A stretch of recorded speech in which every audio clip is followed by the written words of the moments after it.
Back Look Cinema, the podcast. We've just begun to learn about the water and its secrets.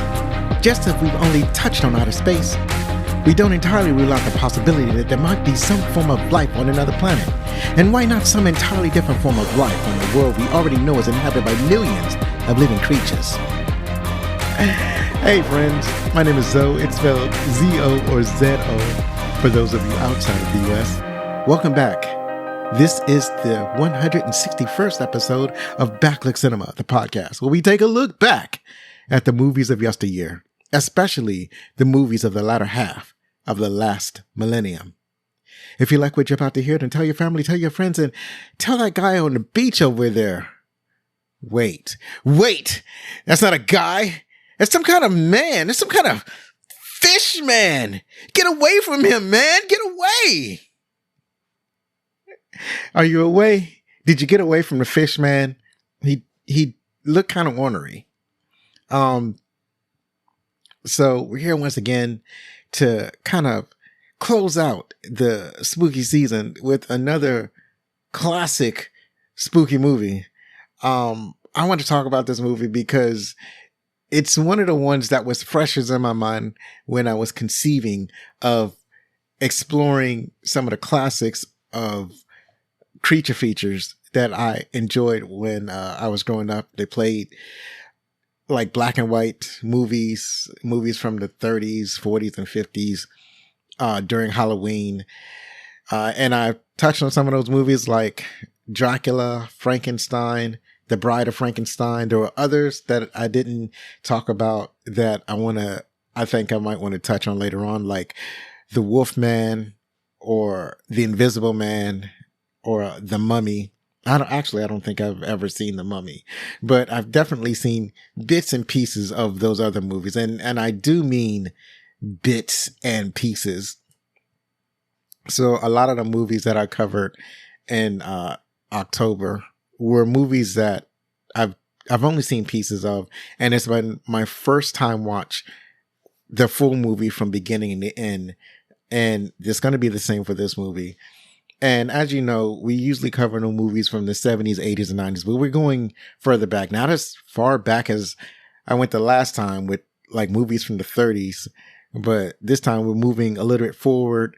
This movie is going to be a little bit more conventional as far as style and storytelling and techniques. And it's more of what people of my age, I think, are used to. And I wanted to talk about this movie because I have a distinct memory from when I was growing up. See, what had happened was this movie was originally released in 3D. So they wanted to play this on television as a special event. They wanted to, to get your family to gather around and watch this special presentation of this movie in 3D. And I don't remember what channel it might have been on. And I'm mentioning the channel. I think that it's important because I am imagining that it was one of the UHF channels. And back in my day, the television had two major knobs that controlled the channels. The first major knob was your major stations where you would get like your news, where you would get your major TV shows. And this knob, usually you could change to like 12 channels, and that carried your, like, as I said, your major stations. You would find your ABC, CBS, NBC, and then later on Fox, and maybe some other significant station. It was usually a significant local station. And it was usually some of those channels were like very faint. Like you would be getting signals from another city, another territory. And then you had the UHF dial, and it felt like a gazillion channels on the UHF dial. And it's like when you turn it, it's like, it would turn like that. That's how many channels was on there. And that's where you would get like the local access, you would get the PBS channels. That's where you would watch Sesame Street, Mr. Rogers, The Electric Company, shows like that. I think NPR was on there. So, you know, if there was like a congressional hearing or something like that that wasn't important enough to be aired on the major networks, you'd probably find it there on those channels. And one of the channels I was growing up with was Channel 20. And that's where I watched a lot of my cartoons coming home from work. And on Channel 20 is where I believe is where we saw where they was having a special feature. It was either Channel 20 or Channel 5. Because Channel 5 was kind of like the same way, but Channel 5 was one of the major stations, but it hadn't been owned by anybody. It was just a major local station. And later on, it was bought by Fox. It became Fox 5. So anyway, so I remember there was like, you can go to 7-Eleven or your grocery store, you pick up these 3D glasses for the special presentation. I think the 3D glasses was even decorated with characters from the movie. And you go home and you sit around the living room with your popcorn. It was a special event. I was really excited about it. And the movie that I'm about to talk about is Creature from the Black Lagoon from 1954. And so there we was, the whole family gathered together with 3D glasses to watch Creature from the Black Lagoon in 3D. It was a very special event. And I think I watched up until I think the creature first presented itself.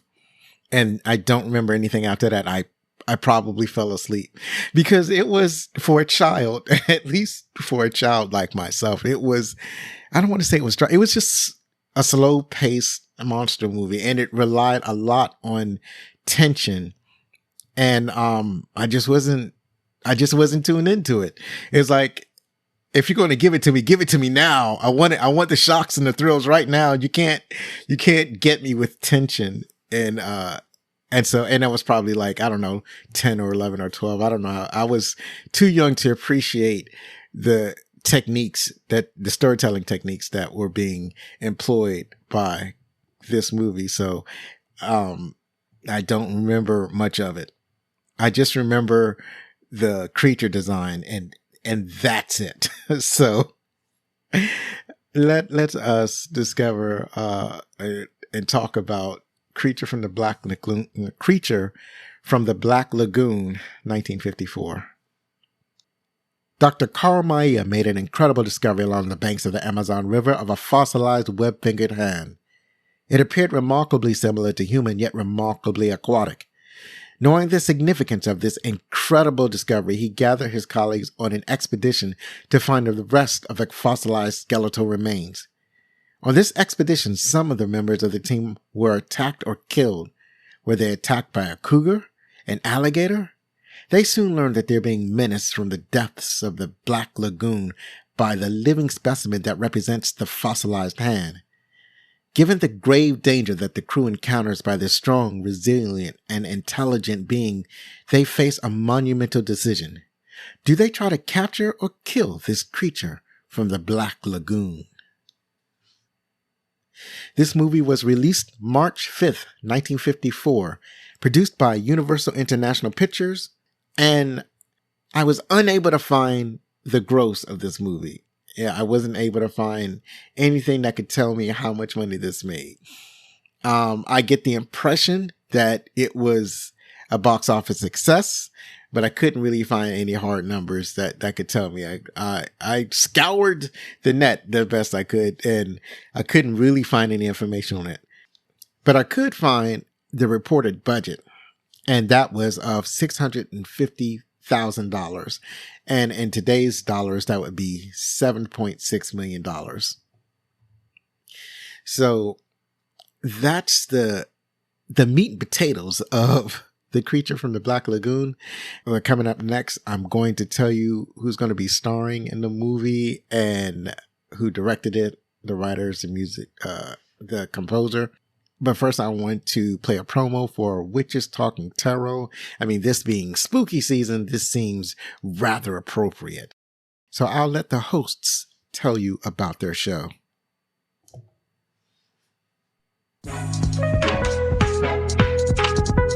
I'm Maddie. And I'm Amber. And we're Witches Talking Tarot. And we're bringing you all things occult.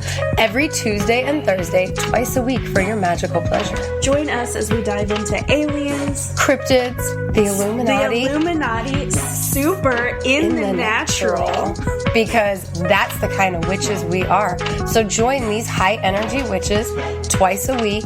Come sit a spell and see why we'll be your favorites. And that was Witches Talking Tarot. So now let's go and talk about who's starring in this movie. First, we have Richard Carlson. He plays Dr. David Reed. Remarkably, his name being Reed and his resemblance to the comic book character Reed Richards is undeniable. But I don't think he's ever been in a comic book movie. But don't hold me on that because I didn't look at all of his filmography. But you may have seen him in It Came from Outer Space or The Ghost Breakers or The Little Foxes. He may not have played a superhero movie, but he's no stranger to the science fiction genre. Up next is Julie Adams. She played Kay Lawrence, and you may have seen her on Raimi or The Gunfight at Dodge City or McHugh. Richard Denning plays Dr. Mark Williams. He's been in Affair to Remember and Black Scorpion and Creature with the Atom Brain. I'm kind of tripping over these the title of these movies because they are funny. Creature with the Atom Brain. I still can't say it. Creature with the Atom Brain. I mean that's amazing. Antonio Moreno plays Dr. Carl Maia. You may have seen him in The Temptress or The Spanish Dancer, and he was also in a movie called It from 1927, not at all associated with Stephen King's It. Nestor Paiva played Captain Lucas.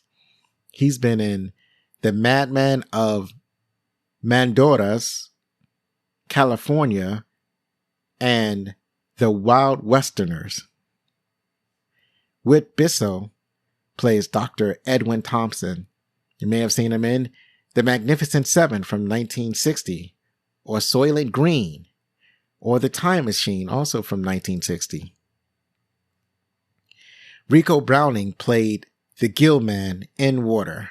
The Gill Man is what they refer to the creature as. They never called him that in the movie. This is just what he's known as in the credits or on set. He's always referred to as the Gill Man. And I think in the episode of The Monsters, he made an appearance as Uncle Gilbert or something like that. So they kept the Gill theme going.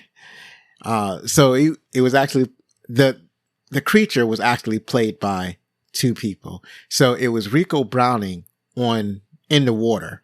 And he's mainly a stunt person. And he's also been featured in The Revenge of the Creature and The Creature Walks Among Us. These are the two sequels to The Creature from the Black Lagoon. And then Ben Chapman played the creature or the Gill Man on land. And they actually had two different suits for the two different performers. And he's been featured in Jungle Moon Men. This movie was directed by Jack Arnold. You may have seen some of his other works, including The Incredible Shrinking Man, It Came from Outer Space, The Mouse That Roared, No Name on the Bullet, or Man in the Shadow. This movie was written by Harry Essex, Arthur A. Ross, and Maurice Zim. So Essex, he wrote I, the Jury, Mad at the World, and Desperate from 1947, and Dragnet from the same year. Ross wrote The Great Race, Brubaker, The Funny Side of Life, and The Three Worlds of Gulliver. And Zim wrote Jeopardy. This is a movie, not the TV show. The Prodigal, I'm having problems. You remember the prodigal son, the story of the prodigal son. Well, this guy wrote a story called The Prodigal, and that is the word that I'm trying to say, and it's not coming out correctly. He also wrote Good Day for Hanging and After Havana. So the breakdown of how they wrote the story, Zim had based Creature from the Black Lagoon on a story notes entitled The Sea Monster that was written by a producer named William Alland. That was 10 years prior, who got his story idea from a Mexican cinematographer named Gabriel Figueroa, who told Holland about a mythical race of half fish, half human creatures in the Amazon River. And Alland also used Beauty and the Beast for its inspiration. And so after Zim had wrote his treatment, the treatment was rewritten and I guess punched up by both Essex and Ross. So the music, this movie actually had 3 composers, which is wild. They did things differently back then. So the composers were Henry Mancini, Hans J. Salter, and Herman Stein. Mancini contributed 12 minutes to the score, and he's also composed music for Married to It, Tom and Jerry the Movie from 1992, and Switch from 1991. Salter contributed 16 minutes to the score, and he's also composed for Return of the Gunfighter, The Warlord, and Bedtime Story. Stein composed the Creature theme music, and he also composed music for Julie Adams, the swimming scenes of her swimming in the lake or the lagoon. And he's also written music for Taggart, The Intruder, and No Name on the Bullet. So all of these musicians are uncredited for this film. The only music credit goes to Joseph Gershenson, and he's credited as the musical director. So that's it for the opening credits. And I don't have any real announcements that I haven't made already. So I still got the announcement about backliftcinema.com/shop, where you can check out some merch there. There'll be some new merch there soon. Some new t-shirt designs, some new mug designs. I'm working on some new designs. I'm excited for you to see these new things that are coming up. I'm trying to get some things ready for Christmas. As a matter of fact, I just found out that Mighty Mouse is public domain. So I'm thinking about making some Mighty Mouse merch. You may not know who Mighty Mouse is, but that's all right. He'll be available in the merch store, and you can get acquainted. I'm also still working on that eBay shop. And I'm going to keep reminding myself by telling you that I'm going to have an eBay shop opened, and it's going to be called Bazaar de Alonso. That's all I have for announcements that I can think of. There's a podcast that I listened to that I thought was awesome. If you haven't listened to a spooky podcast, I think this one is great. It's basically a special episode of a podcast called October Pod AM. And they did Frankenstein, a series of Frankenstein stories. And I'll let you hear about that right now. There's a special night in the lives of all of us. A night to be daring. A night to be desirable. A night when we can break all the rules and make our own. It's coming to Octoberpod. Everyone is getting ready for Halloween night. It's a time for assembling costumes, putting on makeup, and making last-minute phone calls to your date for the costume party. Hello? Is there somebody there? Do you like classic horror stories? Who's scaring me? Spirits from an age gone by, speak again. The immortal tale of Frankenstein. Even if you're too old for trick-or-treat, Edward October still has a terrifying treat for you this Halloween. The Satanic Rites of Frankenstein.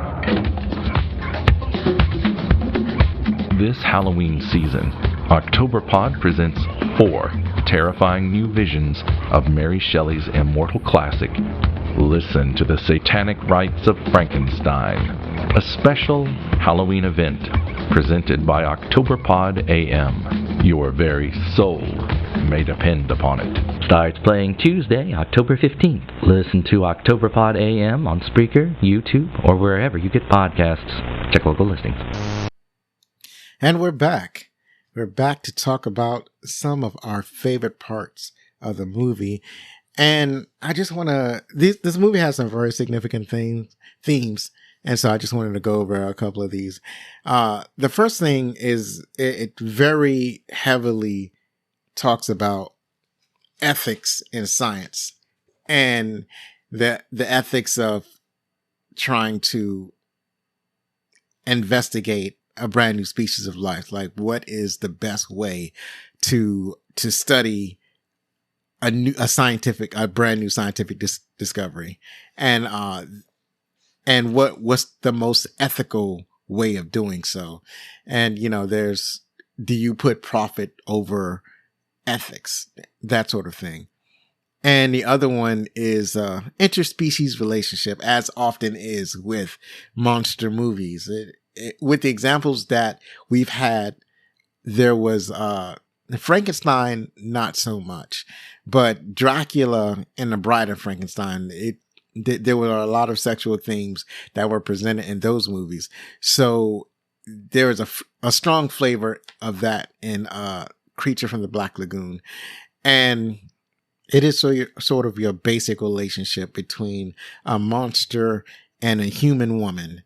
I don't quite remember the relationship between a human man falling in love with a monster. I haven't seen that yet. That's what I was trying to think. It's so hard. It's so difficult. It's so unusual. You don't really see a whole bunch of stories where you have like a regular human looking man and a grotesque monster where there's like sexual tension or the monster is trying to kidnap the man or something like that. You don't see that version of this particular trope. But those that are like the themes of this movie. If you haven't seen Creature from the Black Lagoon, the breakdown is basically the scientist finds some skeletal remains of a webbed hand, and it's like a human hand with webbing between the fingers and some claws. It looks like it has some scaling on it. It clearly looks like it was probably an aquatic creature, but it's only like the hand. And so this scientist wants to find the rest of the skeletal remains, and they're in the Amazon. And so he goes to the nearest research center to try to get a gathering of scientists to pull an expedition. And when he meets his colleagues there, they all decide, yeah, we can do this. We don't have to go to any other institution. The few of us can team up and we can do this expedition. So it's about like 5 men and 1 woman, and they have to go down the Amazon River. They find the ship captain. They take a ship, and they're on their search. There's some mysterious killings, like a first one of their. It's like an unprovoked killing of this man. They think that an animal had done it because it looks like an animal attack, but they continue. They realize that they're probably going to have to go to this place called the Black Lagoon, which is, I guess, some kind of offshoot of the river. So they go into the lagoon, and they, in the course of their research, the monster makes an appearance, and he's been kind of creeping on them for a long time. And they finally spot him. There's a lot of back and forth with the monster's appearance. Either they're trying to trap or capture the creature, or the creature just kind of randomly killing one of them. Or at some point, he's fascinated with the lone woman on the crew. So the monster stalking her, and he finally kidnaps her and takes her to his grotto, where the men follow, and they're finally able to subdue the creature and rescue the woman. And the creature's wounded, and he goes into the water where he presumably dies. And the whole argument is whether, because there's one scientist and he wants to capture the creature because he doesn't think it's ethical to kill the creature because it might be the only specimen. And the other scientist wants to kill the creature right away because he wants evidence that the creature exists. And the safest and quickest way is to kill the creature and then bring it back to the institute to say, look here, I found this creature. It's real. You can tell, and I had to make sure that I could bring it back. So I killed it. So, that's the ethical question, and also the sexual tension between the monster and the woman, specifically when the monster is stalking her. So that is the gist of the movie. And it's very, it's not complicated. It's not a very complicated movie. And it was only an hour and 16 minutes or something like that, but it was very slow paced. They tried to ratchet up the tension, and apparently there were some, techniques that they used in this film that Spielberg used in Jaws, which is fantastic. But I didn't necessarily feel the tension when I watched this movie. So perhaps I'm unable to appreciate the techniques that they use, because a lot of the tension that they were trying to build, it didn't necessarily work on me. And I was just kind of sitting there, frankly, a little bit dulled out, right? I wasn't totally tuned out, but, I was lulled by, in waiting for the action to happen. But I did have some parts that I really liked about it. So one of my favorite parts is that there was tension there. The two main scientists are Dr. David Reed and Dr. Mark Williams. They're the two main scientists. So Dr. Williams, or I guess I can just call him Mark, because they were all on a first name basis on his vessels. Like, they're all friends, but Mark and David are more like frenemies than friends. Like, Mark is like in charge, or he owns, I don't know what his position was exactly. He was the boss. He was the boss of this institute, and David worked for Mark. And actually, everybody on the crew worked for Mark. So Mark was in charge of outfitting the rest of the crew. He hired the boat. He was in charge of this expedition.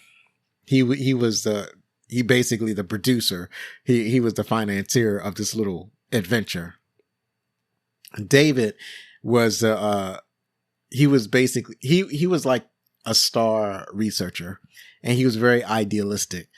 And Mark, he was a guy that, because he was in charge of the institute, he's also in charge of getting funds for the institute. So every new discovery, every new piece of knowledge, every new piece of interest that he was able to garner attention from the public, he's able to use that to get grants and funds for the center to operate. So he's concerned with getting the discovery, getting the proof of a new discovery. And that's his main deal. Like, when they go out and they're looking for the skeletal remains, and they don't find any more remains in the original spot where they find the webbed hand, the fossil hand. And he's visibly upset. Like, he's super upset. They've been out in the Amazon in hot weather for weeks looking for the rest of the skeleton, and they can't find it. And he's like overly upset about it. He doesn't have any patience. Like, he wants more proof, and he wants it right now, because he's profit motivated. I mean, it's not even profit motivated. He's just, the institute needs money to run. So it's not really about glory for him. It's more about making sure that the research center has funds to continue to operate. And David is more measured. He's more patient. And, he's level-headed. He's thinking logically. And it's like, we can think this through. And that's like a clash of personalities between Mark and David. So it's not like they don't get along, but there's a lot of tension between them. And they do, eventually comes to blows near the end of the movie as the tension continues to ratchet up. And this is more between David wanting to try to knock the creature out and bring it back to the research center, and Mark wanting to just kill the creature because Mark doesn't have any patience. Like, in order to capture the creature alive, you're going to have to be savvy. You're going to have to plan stuff out. You're going to have to be patient. And Mark doesn't have that patience. He doesn't have that. He's not savvy enough to try to conceive of a plan to try to capture the creature alive. He just wants to kill it and drag it back to the Institute so he can parade it around and get the money that he needs to, so that the research center will continue to function. So I like that tension between Mark and David. It worked out very well, right? And some of that tension also was Kay. Kay is, I guess she's David's fiance. Like, everybody kind of knows that they're going to be together. And they're asked, I think it was Carl Maya was asking, like, when are you two going to finally get married? David and Kay work closely together. And, they're all kind of lovey-dovey and whatnot. And Mark also likes Kay. It's like it's very obviously he likes Kay, but he knows that Kay is not his girl, right? So, Mark is also, so to add to the different personalities between Mark and David, Mark is also jealous of David because of Kay's preference for David, because Kay also works for Mark, but Kay is his employee. She can never be his love interest. So you can see that there is that look on Mark's face when he sees Kay and David together. So there's that added tension to that. And then there's the creature also. The creature likes Kay, which is kind of weird because she doesn't look like a fish lady, but the creature doesn't care, I guess. I guess there's no female creature. So the creature is male identifying, and the creature sees the woman, and the creature wants the woman too. So this is like it's not a love triangle. It's more like a love parallelogram. That's what this is. But suffice to say, Kay only has eyes for David. So I really did like that tension between David and Mark, and it played well throughout the whole movie. So I also, one of my favorite things was the creature design. It's a classic design, and it's been an inspiration for multiple characters that you've already seen. It's the inspiration for Abe Sapien. It's the inspiration for I forgot the name, The Shape of Water. I think the name of the movie is The Shape of Water. It's a lot. As a lot of times when you see an aquatic man-shaped creature, it's going to get some design cues from the creature. So it was a great design. It's one of the reasons why I wanted to see this movie, at least back in the day. It was because of the design of the creature. I was always familiar when I was growing up of the creature from the Black Lagoon. And it's like it's inspirational, to tell you the truth. And that's why I wanted to see it again. That's why I wanted to do this rewatch. It's sort of a rewatch. It's more like a first time watch. Is because of the creature design. So that was one of my favorite things about it. It looks perfectly aquatic. It's incredible that somebody was able to swim underwater with this suit on. they did have enough effects to make it look like it was alive. Like it had this thing where it looked like it was breathing. When it was, when the camera was on it, it's just good. That was good design. Another thing I liked is, I mentioned that David had wanted to capture the creature alive. So they thought of a plan. So there's this, substance called retinol. And retinol is something that the boat captain used to capture fish. It was I don't know if I want to call it an unethical fishing technique, but it's unsportsmanlike. I just put it that way. So retinol is this chemical that you can put into the water, and it basically suffocates the fish. It prevents the fish from drawing oxygen from the water. They suffocate and they just float to the top.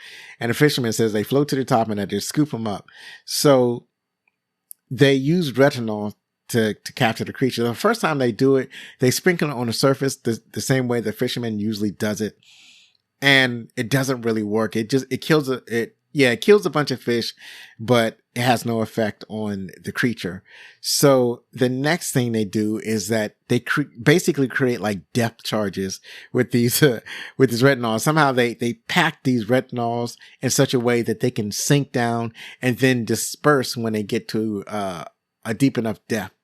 So they start doing that, and this agitates the creature. He comes to the surface. He starts attacking some of the dudes. During this attack, he basically collapses due to the substance harming him. So because the creature doesn't die. I'm guessing because the creature is amphibious, so it can breathe regular air. Like it can breathe on the surface and it can breathe underwater. So because part of his breathing function was impaired, it only caused the creature to get drowsy and get knocked out, I guess. So they gather the creature up and they put him in a makeshift cage, and they keep the creature locked up. And I really liked all of that. It felt clever to me. It felt nice. It was satisfying. It was a satisfying release of tension that had been building up to that point when they were able to capture the creature. So I really like that. And I also like how the creature escapes, because the creature is knocked out for the most of it, and then it starts to wake up a little bit, and then it's just studying the humans that are around it, and they're not really paying attention to him. So when they're sufficiently not paying attention, that's when the creature basically breaks out of his cage, because it's incredibly powerful and durable, and it's kind of like a bamboo. It's it's a makeshift cage. It's not like a regular steel cage. It's just some cage that they made with some I don't know if it was bamboo, but it was like sticks of some kind, or maybe it was wood, and the creature just kind of like broke through the cage and it was able to get out, and it like maimed one of the people that was supposed to be watching the thing along the way. And there was another part that I liked, was that when the woman, so Kay, a member of the crew, one of the scientists, I'm presuming that she was a scientist, but they never referred to her as doctor. But they do talk about how brilliant she was, and how like some of the other people were inspired by her research and whatnot. And she was the main reason why Mark was able to keep his research station afloat. And this basically happens earlier, before they capture the creature. But what happens is that she decides she wants to go for a swim. This is after Mark and David had gone down under, I guess, to look for the creature or whatever. And then they couldn't find the creature, so they come back to the boat. And then Kay, she decides to go to the water for a swim, knowing that besides this creature, they haven't seen the creature yet, so they don't even really know that the creature exists. But there are alligators and other things in the Amazon. There are otters. Otters are deadly. As we've found out recently, otters can be ornery creatures. But she decides she's going to go swimming, and she actually swims a good distance from the boat. And the whole time that she's swimming, the creature is like underwater, kind of mirroring her movements, and she never sees it. And the creature at one point, he kind of like teases her, like he's like almost snatching at her feet. And so to the point where she feels like something braced against her feet, but she doesn't see anything in the water. So when she swims, the creature swimming right under her. So apparently the creature is fascinated by this woman. And maybe it's because, it's difficult to find, a female variety of his species, I guess. And he's like, a human woman will do. But the problem with this analysis is that people have been to the Black Lagoon. That's how they know about this creature. And I'm sure it's seen plenty of women from that area. So why didn't it take one of those women? Or maybe it had, because the saying goes that people go to the Black Lagoon but don't come out. So perhaps it had its share of women. And what it does to those women, or what it does with those women, who could say? And maybe Kay is his latest victim. It's hard to say. I wish there are some things that I think that they could have fleshed out a little bit more with this movie. But regardless, he's attracted to Kay. He wants Kay. Because while I was watching it, I was like, it's too simple to simply say that the creature just wants Kay for sexual gratification. But I guess that was the message that they were doing with this movie. And I was like, it feels oversimplified. It's a little bit disappointing that that's the whole impetus is, and that was kind of like the inspiration for, The Shape of Water, I think, is the relationship between a woman and a sea creature. But, in this case, the attraction wasn't reciprocal, because at some point the creature does kidnap Kay. He does take her to the cave. Like he attacks and kills the men. Like if he gets a chance to kill a person, he'll do it. And some people might say that, well, the people were destroying the Black Lagoon. They were destroying the creature's environment, but not really. The first attack was unprovoked, like completely unprovoked. And all the other attacks, the creature attacked because it was being attacked. But at some point, the men decide that they want to leave the lagoon. They want to get out because the creature is basically overpowering them. The creature is OP because, they tried to capture it. It gets away. They're like, well, maybe we should get out of here. But then the creature decides to block the entrance to the lagoon so they can't get out. It's only one way in and one way out. And they can't get out because the creature blocked it with like some heavy logs, some heavy tree bits. And the men aren't strong enough to move these trees out the way. So they have to like use a winch, wrap the trees in some cable and use the winch that's on the boat to winch all of these heavy trees out the way. And then when they try to wrap the cable around the trees, the creature attacks them. So, at one point, you could say that the creature was defending itself. Then at another point, it gets to the point where the creature just wants to kill them all and take the girl. So eventually the creature, he does get away with the girl, brings her to the grotto. And then he kind of leaves the girl alone on the, this like rock and the grotto. The grotto was like under the water. So, or at least that's how the creature gets there. He goes under the water and then he comes back up in this like underwater cave and that's his grotto. And it's not, the cave is dry and there's air or whatever. And I guess during high tide, it floods. So anyways, at first they don't think that there's a cave that like there's no land entrance that you can only get in under the water.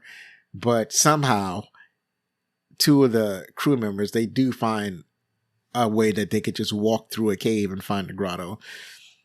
But that happens later on. So anyways, the creature leaves Kay on the rock. And then when David and Mark, because they're the ones that initially go after the creature, they actually go in the water, follow the creature, comes up into this grotto. And then they see Kay, they go to rescue Kay, the creature comes up, and then the fight ensues. Mark has, I think both Mark and what's his name, David, at this point, they have harpoons, and they're shooting harpoons at the creature, but they really aren't that effective.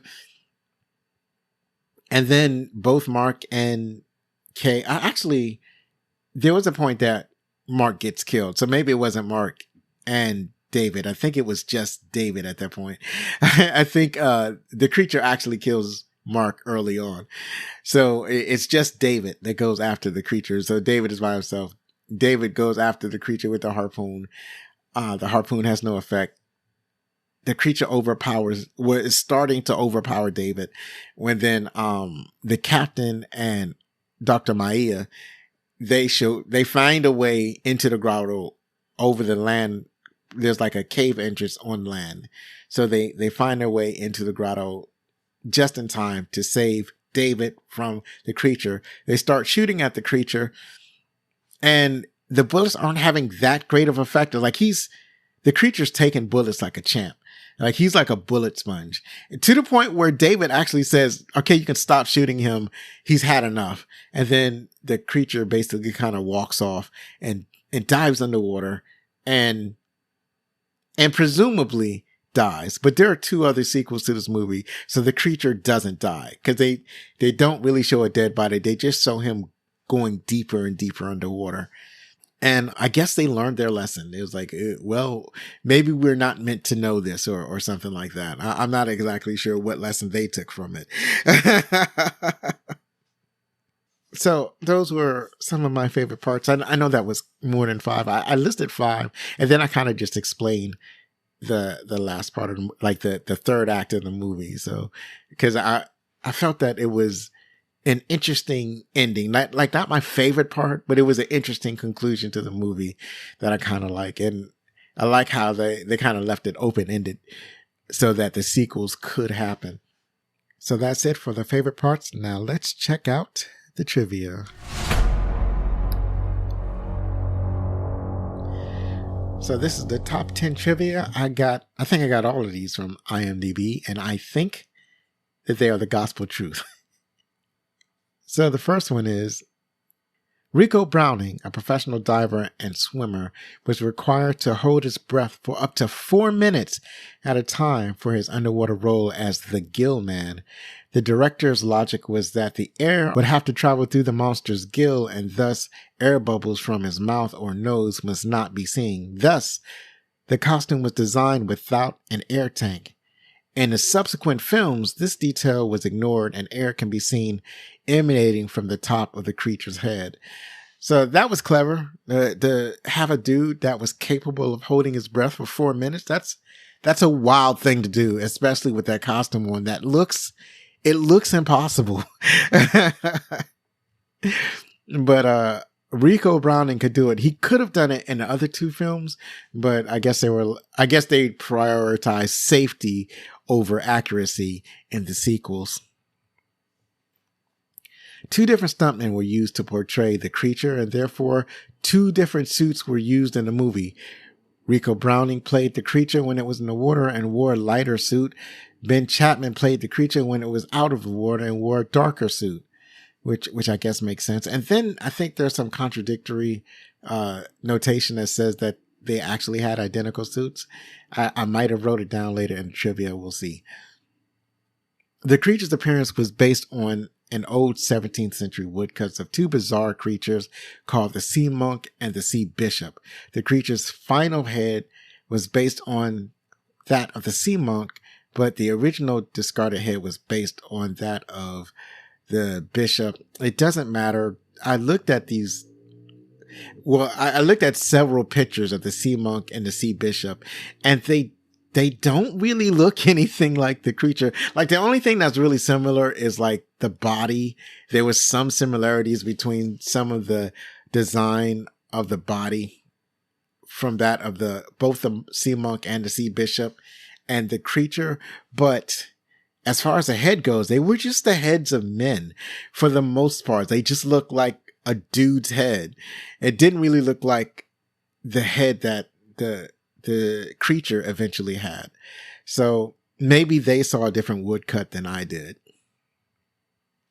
Rico Browning, remember the stuntman who was the creature underwater, once had to make an emergency bathroom visit while he was filming a scene.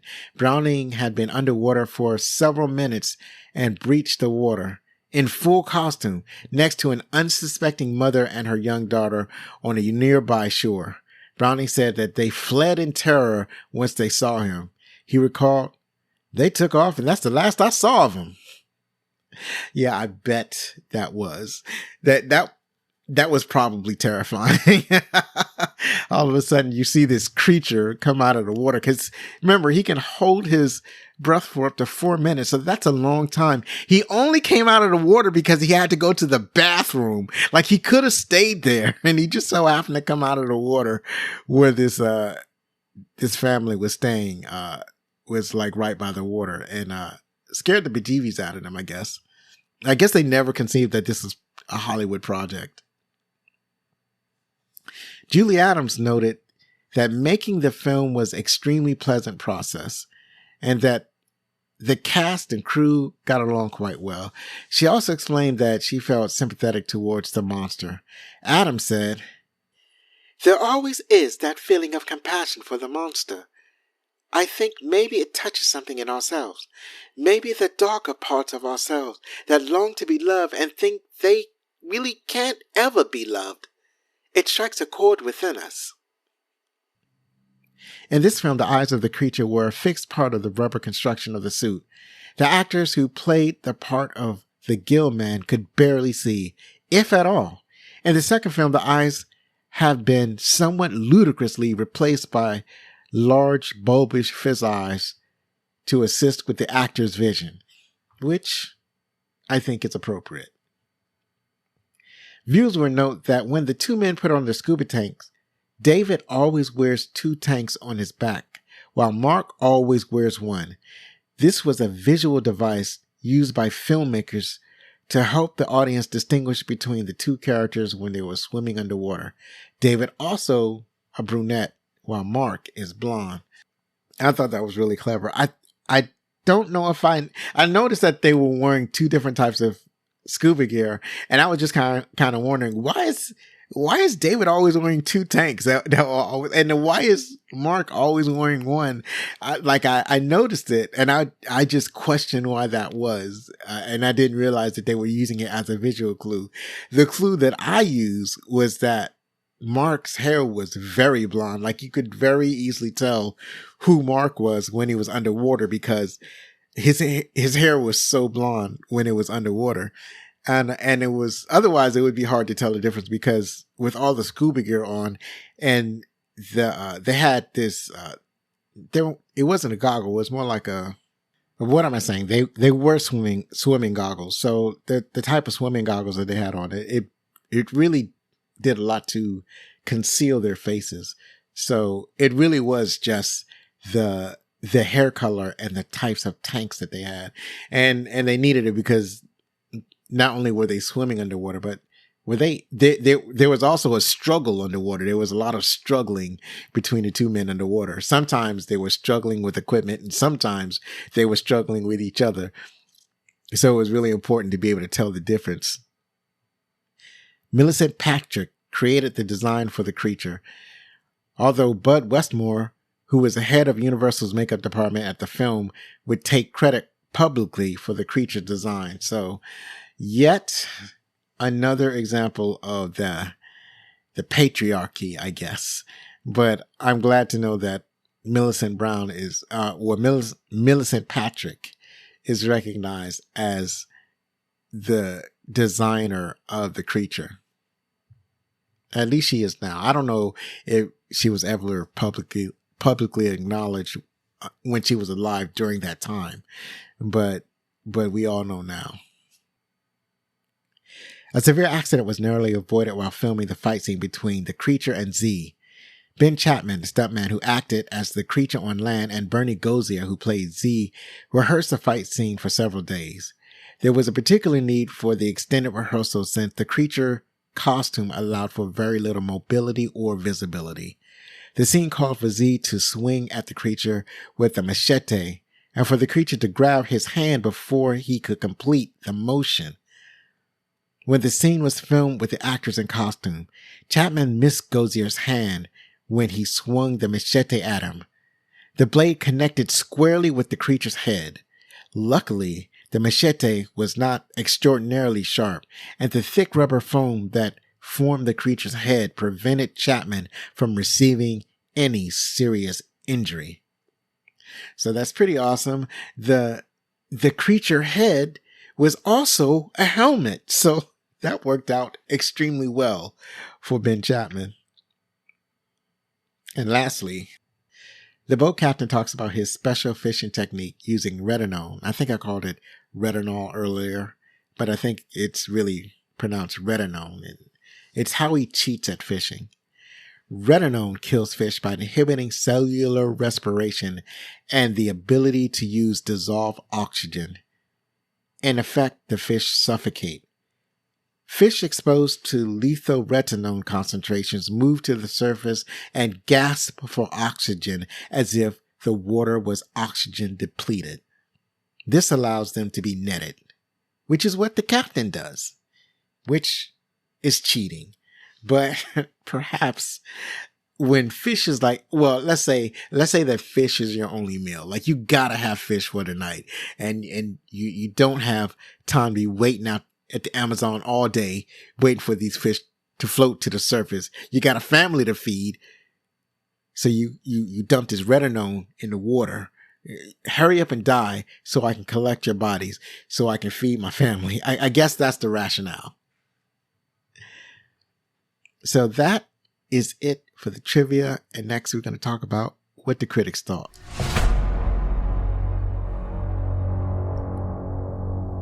All right. We are at the part where we talk about what the critics thought. The critics gave it an 80%. The audience, or the popcorn meter, has it at 74% on Rotten Tomatoes. On IMDb reviews, it's at 6.9 out of 10. So, Christy Strauss from Film Inquiry wrote, "Creature from the Black Lagoon creates a moody ambiance around a simple core idea executed excellently. It is a visually stunning and well-designed film that both entertains and thrills, leaving a lasting impression." And I can see how some people feel about that. And I can see the thrills. Like, I can understand the thrills, but I did not feel especially thrilled when I watched the movie.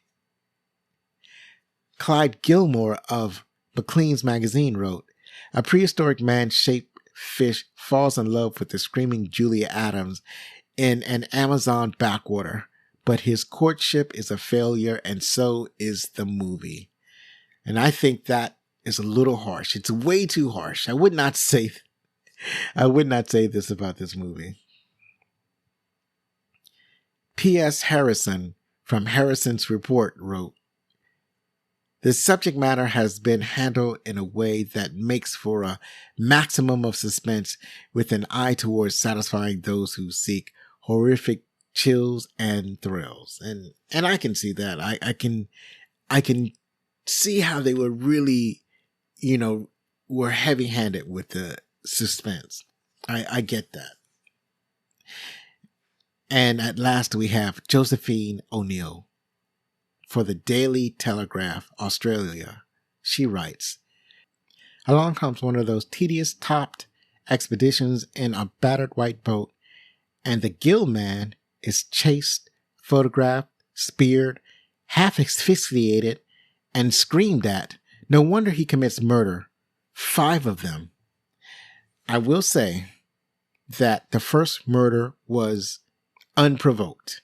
There was no reason for him to have killed that first guy. So maybe the 4 murders afterwards were And you really can't call it murder because it's a different species. So he basically just kills them. So the first killing was unjustified, but all the other killings after that, I feel that fairly justified because they did try to kill him and they did scream at him. They did have suffocate him. And I don't think that photographing is a killing offense though. Cause she's listed that as like an offensive thing to do is to photograph the creature.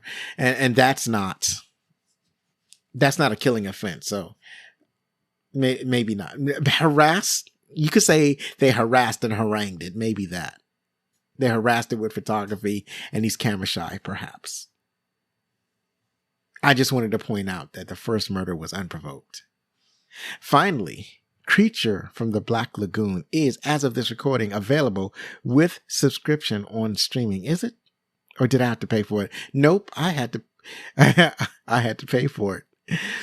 That's it for today. That completes our horror-themed October. And happy Halloween. I hope that you've enjoyed the show. And I want to ease out of the horror themes. I don't want to go completely into a completely different genre.